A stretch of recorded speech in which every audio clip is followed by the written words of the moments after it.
What is up guys, Fahan here. Welcome back to another ultimate review. This is the review of the Yamaha MT-09. Huge thanks to Bang Ohin for loaning me this bike for the review.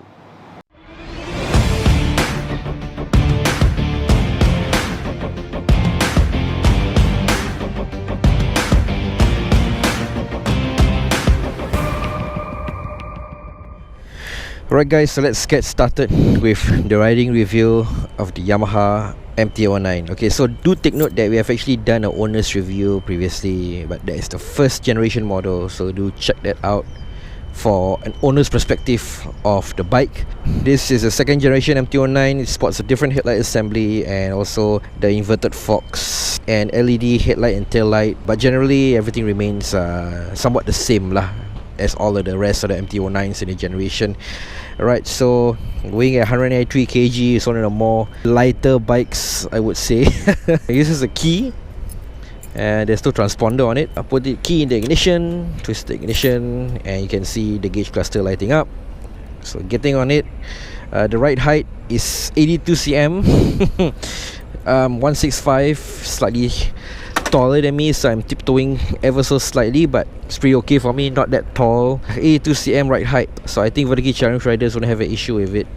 Okay, so starting it up, push down the ignition or the kill switch and it's ready to go.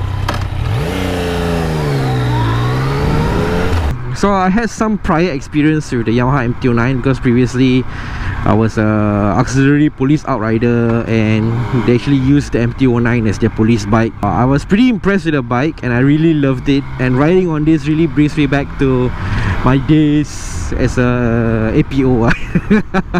I really miss those days, but I wouldn't want to do it again given the long hours. The Yamaha MT-09, this is the second generation.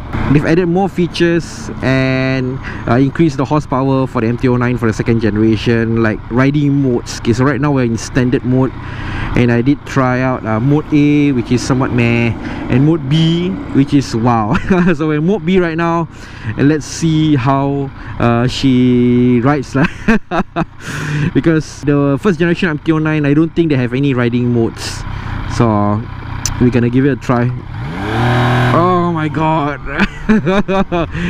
The bike is really twitchy at B mode, so yeah, it's really a testament to the name, you know, MT, which means master of torque.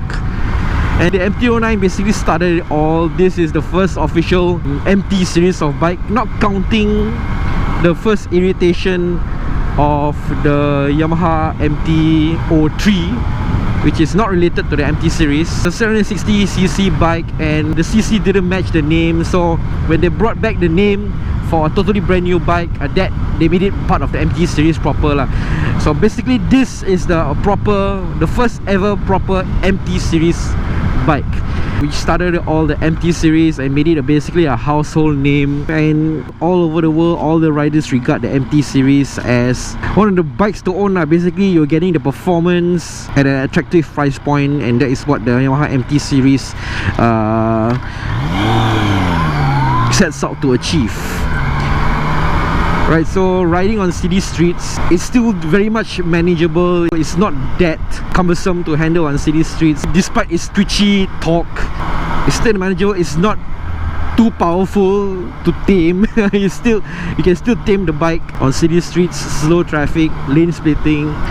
And lane splitting on this is really awesome because of its smaller nature, and at a weight of 193 kg, it's one of the more lighter class 2 bikes out there. The weight really plays a part, but then because of its naked nature and the lightweight of this bike, you tend to sway with the wind.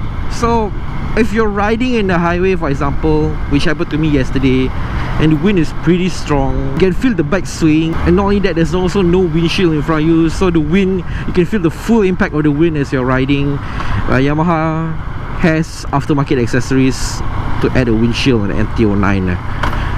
And speaking of aftermarket accessories, wow, there's really a lot of it, given that it's an international bike, a global bike. There's basically no shortage of accessories for the Yamaha MT-09.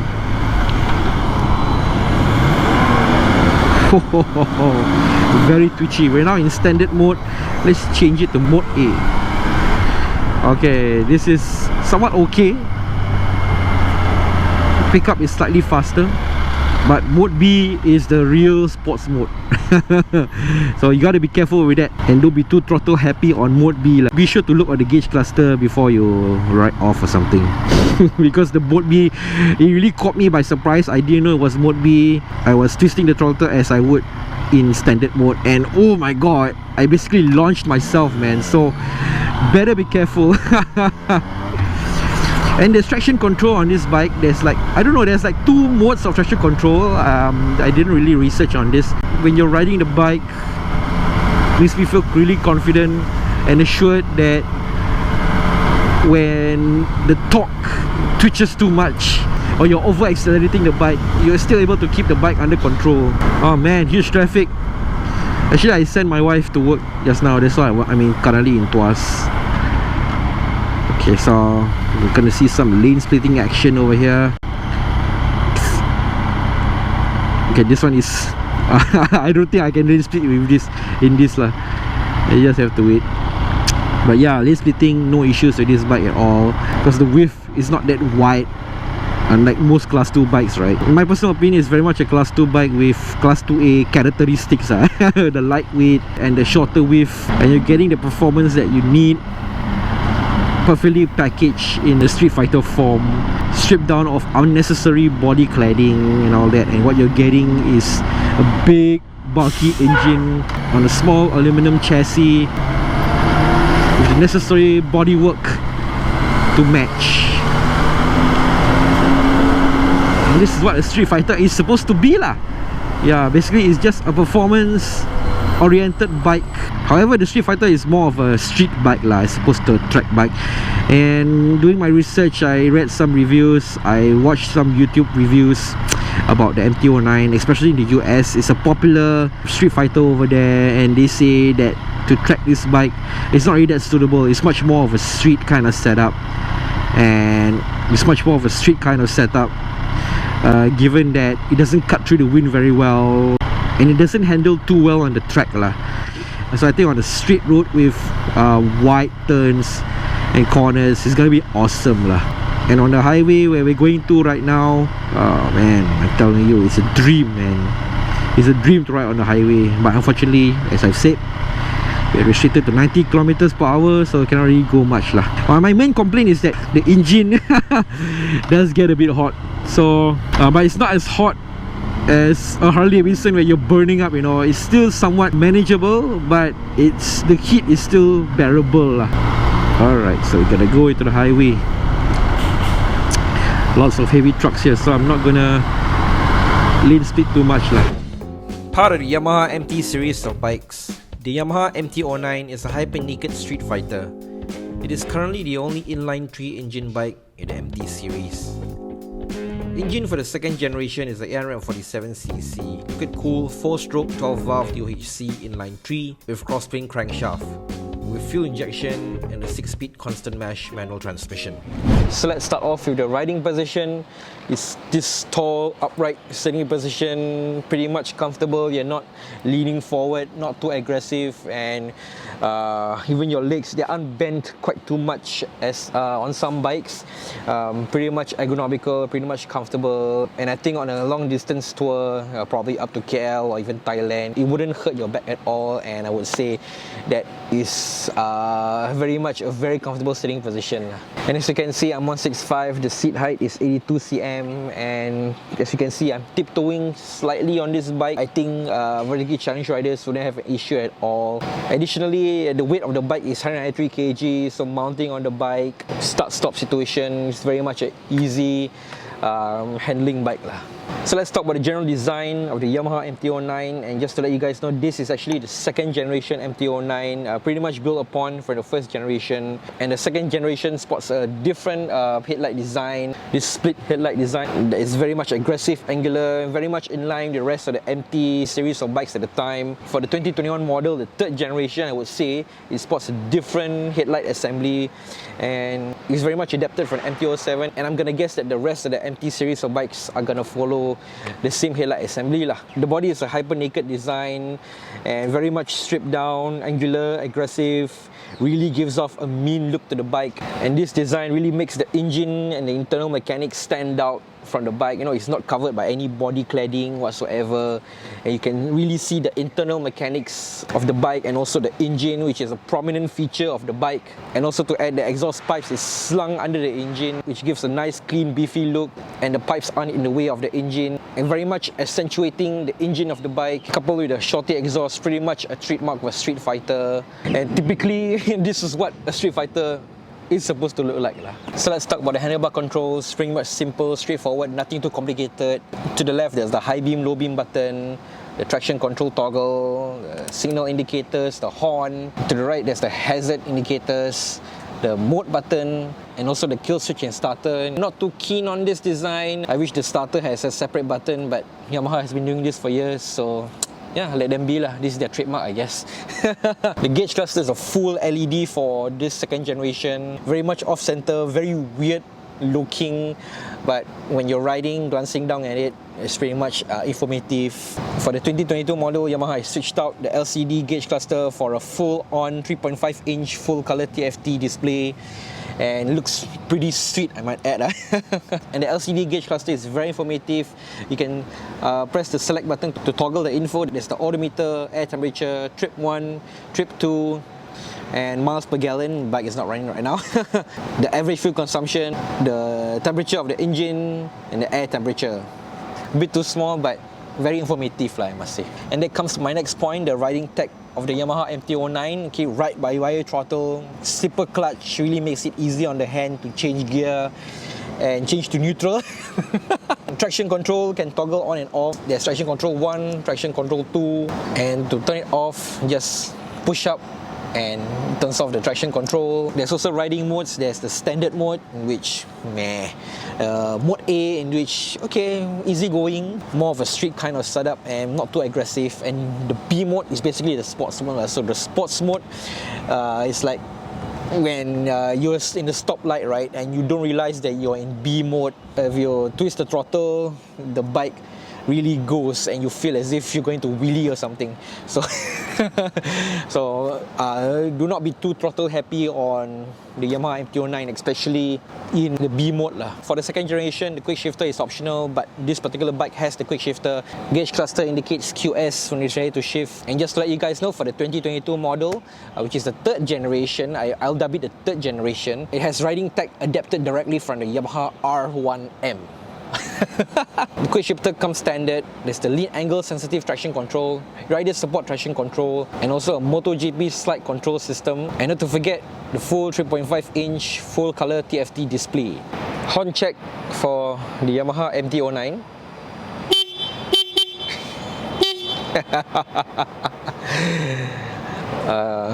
Kind of loud, not too high pitched, not that low either. Pretty balanced. So the Yamaha MT-09 is available on all 4 corners of the globe. So Yamaha marketed this bike to be customizable, and there's a lot of aftermarket OEM accessories from Yamaha themselves. Additionally, you can also get third-party accessories, which is, I tell you, there's probably an endless range for the Yamaha MT-09, given that it's so popular in Malaysia, Indonesia, and also the US. There's no shortage of customizations for the Yamaha MT-09, and if I were to probably list it on this video, it's gonna be very, very long, so it's not even worth listing. So let's talk price, and once again, we did not consult Yamaha Hong Leong on the pricing for this bike, so I have to rely on Carousel. Quick check on Carousel, for the 2021 model, there's one listing for $34,077. There's another listing for $33,909. And one listing 2019 model for $28,999, and a 2017 model listed for $21,000. So once again, all of this, the price will depend on the COE and the current condition of the bikes lah. So do check your local dealer for the pricing. For a Japanese bike, for a Yamaha, you really cannot go wrong with it. In Malaysia, in Indonesia, in the US especially, it's a very popular bike. Reviewers and riders praise the MT-09 for being that affordable, but yet performance-oriented bike that any rider can afford. Beginner and experienced riders Also appreciate the bike. Handling is really awesome on this. I mean, as a beginner rider and you just got your class 2 license, the MT-09 is really a perfect bike. I mean, it handles pretty well, corners perfectly. You're not putting too much effort when you're leaning into the corner or negotiating a bend. And with slipper clutch, you know, it's really easy on the hand when you want to change gear or put it in neutral. And it's not too heavy on the hand, and you can actually be in gear 6 and be at 70 or 60 kilometers per hour. And the 2022 model comes with additional features that usually you'll see on premium bikes. They've improved the traction control and given it more horsepower, and they've redesigned the headlight assembly, which I'm not too keen. I don't really fancy it, but I guess Yamaha really wants the MT series branding to improve lah. And you're getting the performance, the look, the style on affordable, so-called affordable lah, especially in Singapore, package lah. But once again, my main complaint is that it does get hot in your shins lah, especially after riding long distances with it. So the Tracer GT, the XXR 900 is also derived from the MT-09, and also Yamaha, Hongleong, the dealer themselves, they brought in the MT-09, so you don't have to worry about parts or serviceability, aftermarket accessories. I think you're able to bring in the MT-09 to any workshop and any mechanic will be able to repair the bike lah. No doubt about it lah. And also, because Yamaha Hongleong brings in this bike, you're getting the dealer support and the warranty that comes with it. So that's something important to take note, like, especially if you're a rider who's not too keen on parallel import bikes because of fears and parts or anything. Cannot really go wrong with a Yamaha, and especially with an international bike that is available on all 4 corners of the globe. The MT-09. And in Malaysia, a lot of riders are riding this bike. They really love the Yamaha MT-09. So accessories, you can just get it across the border. Also in Thailand, they customize the hell out of the Yamaha MT-09 over there. So you can do a lot of things with it. And also aftermarket exhaust has a wide range. But do check with your local workshop or LTA before you do that modification on the legality aspect. So on the highway, obviously the MT-09 can go above 90, no doubt about it. It doesn't struggle at this speed. And there's also quickshifter. I forgot to mention this. There's also quickshifter. But for me, I'm so used to changing gear with clutch, so I'm still pulling into the clutch when I'm changing gear lah. But when you're using the quickshifter, you just, you know, shift the bike up without even needing to pull in the clutch or throttle down the bike, and it will auto blip automatically when you change the gear lah. Shifting down right now, 4th gear. No, you're not touching the clutch right now, huh? So throttling down, 3rd gear, 4th gear, 5th gear, 6th gear. Really feels amazing. It's like a kapchai, a clutchless kapchai. But I really love the versatility of the MT-09. You cannot go wrong with a Yamaha, a Japanese bike. And we've yet to hear any complaints on any problems or issues from the riders. Again, given its popularity on the roads here in Singapore, you cannot go wrong with a Yamaha or a Japanese bike in general.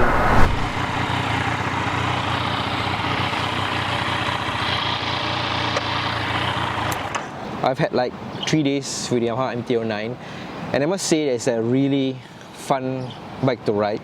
The performance is pretty torquey, it's pretty light, handling is pretty agile, nimble, leans and corners wherever you point a bike to, and despite its torquey and powerful nature, it's actually not too overpowering to handle it on city streets or when you're in a jam or when you're lane splitting, for example lah.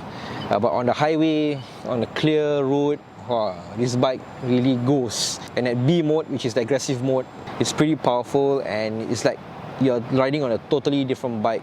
It can be that mellow bike on the city street, and at 2-side throttle, if a clear road in front of you, you can be very aggressive with it lah. And it's a very torquey bike, especially in the low to mid range. Off a stoplight, you're the first bike to leave, and it's in the name lah, basically. Master of torque, and the Yamaha MT-09 is the one that started it all and cement the reputation of the MT series and for all of the rest of the range of the MT series bikes lah. And the engine sound is not too high pitch, nice low mellow sounding engine, and it's not too high pitch, not too loud, which is what I love actually. I don't like that. It's much better lah. I like that personally. I feel good for CD and highway riding, I reckon, on a tour.